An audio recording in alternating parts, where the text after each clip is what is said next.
New Albany on the road tomorrow night at Memphis. Brian Mariano with the team will have the call for you, beginning with a pregame show at 8:30. New Albany 10-1 on the season. They left early this morning. The head coach is Will Brown. They just landed in Memphis, and Will Brown joins us here on Big Board Sports 104.5 at Team ESPN Radio. Good morning, Coach Brown. Good morning, Silver Fox. How we doing? How are you? I've been following your tweets since whatever time you started, 4:45 this morning before I was up.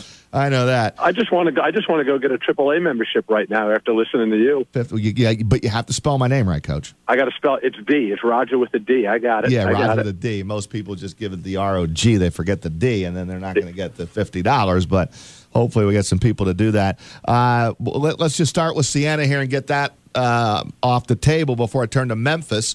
But the Siena win, hard fought, right? People said to me all week, how do you think this game's going to go? Yeah, I said, you know what? It's a rivalry game. I'm sure Jimmy will play a 2-3 zone or whatever. They'll make some shots, and it's in their building, and it'll be close. And you had a battle on your hands, didn't you? Yeah, I know. I thought they played very well. To be honest with you, I watched just about all their games, minus the Louisville game, and I thought they played really well. I knew they would try to keep us off balance by switching defenses. We knew they would play the 2-3 and the 3-2, and we had strong inclination that they would throw some junk at us, and they played a couple of possessions of triangle and two. And the problem with playing that junk, especially on Joe and David, is you have a guy, like I said in the press conference, the walking bucket, Travis Charles. You're going to leave him open, he's going to make you pay. And so I think they did a good job, though, mixing in their defenses. If you look at the stats overall, we did not shoot it well from three. We did not shoot it well from the free throw line. And we still had a chance to put that thing away. We got them down 10, and then we committed a couple of dumb fouls, gave them some free points on the line, a couple of turnovers, and then in the last 4 minutes, I thought we calmed down and played with real good poise and composure. But I thought some of their guys like Shivers and Fisher, I thought some of those guys played, at a real high level and made some shots they ordinarily, don't make. And that's a credit to them. And the one guy that nobody's talking about is I thought, Devontae Campbell did a tremendous job on Nico Claris. Mm-hmm. I think Nico got 2 open threes in transition. But in the half court, I think Devontae really frustrated him. Yeah, I tell you what, Prince Oduro, their freshman, he's a beast on the inside. I think he has a chance to be pretty good. He'll be a handful tonight for Vermont, won't he? Yeah, he's a big boy. He's a man physically, and he's really good going to that left shoulder. I think physically he's gifted, and if he gets no better moving forward, he's going to be a handful just because of his size and his athleticism.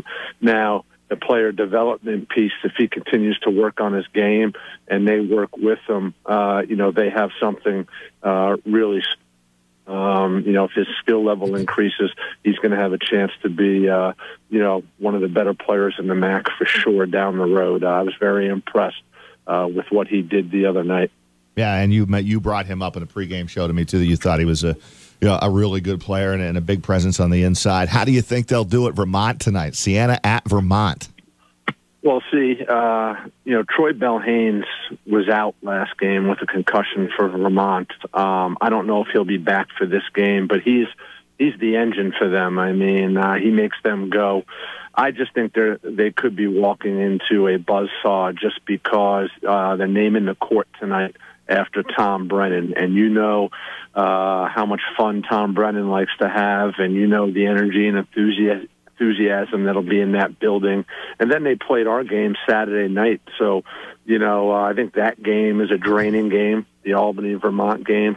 But I will say this, I think if they can make some shots early and they mix up their defenses, they might be able to, keep Vermont off balance. If Bell-Haynes doesn't play, obviously, they have a better shot. If Bell-Haynes does play, I think it'll be a tough one. But I think this would be a tough game for us, for anybody to go up to Burlington on a night when they're honoring, Tom Brennan and for all the great things that he did during his career at UVM. So, their schedule just gets tougher. And, what do they say, Raj? It's an America East school, so the MAC should win this one, right? Yeah, I guess a lot of people do look at it that way. But I know Vermont has had their number, to be honest with you, the last couple of years. So we'll see what happens with the Saints tonight. Albany on the road at Memphis. Coach Brown and the team just landing there this morning. Before I move on to Memphis, we have Mark Benson in our studio for the last half hour talking about the Albany Cup and what's going to happen next. I have some of my sources tell me that that they just do not want to play. They, meaning Siena, do not want to play ever again at CEFCU Arena. Where do you stand on the rivalry? Well, I mean, hey, it's supposed to be a series, and I feel the game should should rotate, should be home and home. You can say what you want about the facilities, but you have two schools like Seton Hall and Rutgers. This year, Seton Hall is going to Rutgers, 8,000-seat arena on Rutgers campus. Next year, Rutgers goes to Seton Hall, 19,000. That's just the way it is. You're not going to find Cincinnati and Xavier saying, all right, year one, it's at Cincinnati. Year two, it's at Xavier. And year three, it's going back to Cincinnati, but it's going to be a neutral court. No, you go true series, home and home. It's a shame that if your sources are correct, that they won't step foot in the CEFCU arena. I think our administration and our athletic department work really hard to put on a great show in the CEFCU. I think our fans, our season ticket holders, our alums deserve the game to be in the CEFCU arena. So what sounds like what you're saying to me is they're not going to come back into the CEFCU, so there's a chance the series could end, and I think that would be disappointing. From my end, I'm going to support whatever Mark and the administration, think is best.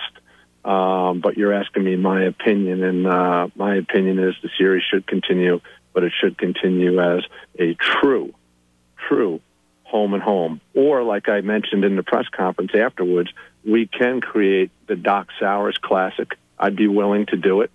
First game, year one, in the CEFCU Arena. Year two, at the TU Center. And year three, in the CEFCU Arena, but as a neutral court game. Yeah. We can try that. What do you think about that? I like it. I think that you like it. Of course you do. I mean, you had people yelling at you after we won yesterday. They wanted to know if you were happy. Yeah, I get caught in the middle of this stuff all the time. I just know one thing. I said this to Mark. I said, bottom line is the fans like this game. They really truly do. Did you think there were more fans? Did you feel when you looked out there, Will, with a better arrangement for your school this time with the split with the tickets that Siena's season ticket holders were not honored? It was split. Did you see more purple when you looked out there this year than other years? Listen, we've got great fans. The turnout was good for sure. But that's where Siena plays their games. The court's green.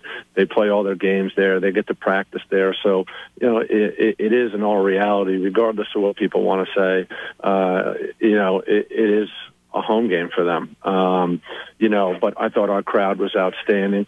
I thought it was, our people want to win this game. And I was happy that we were able to win the game. If you're going to go up and play in Patrick Gymnasium, why aren't you going to step foot in the CEFCU Arena? Yeah, I'm on the side where I get what Siena is saying. I do. I get the big building and all of that, but I just think in a rivalry, no matter whether it's Albany and Siena or Xavier in Cincinnati or Duke in North Carolina, I don't think you can do it without going to the other team's home court. So we'll see how it plays out. Darge and Mark Benson, as you said, that's for them to figure out. You have your opinion. We all have our opinions, and we'll see. I just want us to be on the selfish side, Raj, because I think our fans deserve it. Again, our season ticket holders, our alums, and I know it's not an easy position for Mark to be in, for sure. Especially when his head coach is so adamant, about this. But, I think that, it's our time to, make sure, fair and equitable to me is home and home. 2 years, home and home. So but we'll see what happens. We got to worry about Memphis, and but I am, like I said, I thought last year when the game was in the SFQ, Mark and his staff did an outstanding job, and it was a great environment, and that was on a Sunday night. We'd get it in there on a Saturday night or a Friday night. It'll be even bigger and better. So, but we got Memphis tomorrow, and we've got a lot of work to do. We got to continue to get better, and that's our goal right now. All right, two things here. I'll let you go. I just got the word, and you already know it, that Joe Cremo selected America East Player of the Week for the second time this season. Congrats to Joe, our Scotia Glenville product, having an outstanding junior season. It's the third America East Weekly honor for Albany this season. Cremo has two of them, with Steyer having the third. It was Cremo's fourth career America East Weekly honor. All right, having said that, now, what is the matchup like with Memphis? Can you steal one on the road tomorrow? Can you hang with Memphis tomorrow? Yeah, Memphis is they're rock solid. They're very athletic, especially in the front court. They're going to pound the offensive glass relentlessly. Got a really good point guard who controls the ball and can make plays for himself and his teammates. I think it's a game that if we can get off to a good start, knock down some shots, feel good about ourselves early, and if we rebound the ball, I think we can put ourselves in a position, to compete and have a chance to win the game in the second half. You never know, with these games. We've watched a lot of film in a short period of time, and, I think there's certain things that we can do that will allow for success against Memphis. But, the biggest thing for us is, we got to come out, we got to play confident, got to get comfortable and get in a rhythm early, and I think good things will happen. Coach, good luck tomorrow night. We appreciate it, and I'll see you on Saturday with the next one, which will be Canisius on Saturday night. The next time Albany home at the SFQ will be against another MAC opponent, Canisius, in town on Saturday night. Well, hey, Raj, I got two things for you. Yeah. A, where are you? I'm in the studio. Yeah, well, I mean, come on, you're not with us. No, and you know two, why? We just walked into our hotel, and the Miami Heat are checking in, so I know our kids are excited right now. You know why I'm not with you, don't you? Well, you either have a travel game, or you're going to tell me it's ratings week again, or there's a special on the Delmonico steak at Delmonico's tonight. None of those three, which are all valid excuses for me. But no, Chris Honorato and Ashley Miller are both off on vacation away this week, so it's all me. Wow, they have a great boss. Right. I am solo all week, which is dangerous all in itself. So that's why I'm not on this trip. But I will be, along with Mark Benson. We'll be ready next week whenever we're leaving for Louisville. I'm on that trip. Well, if anybody can handle a solo act, it's the Silver Fox. So enjoy. Thank you, Coach. And we'll see you when we get back. Sounds good. Thanks. We'll have a great game tomorrow night. All right, thanks, Rod. Take care.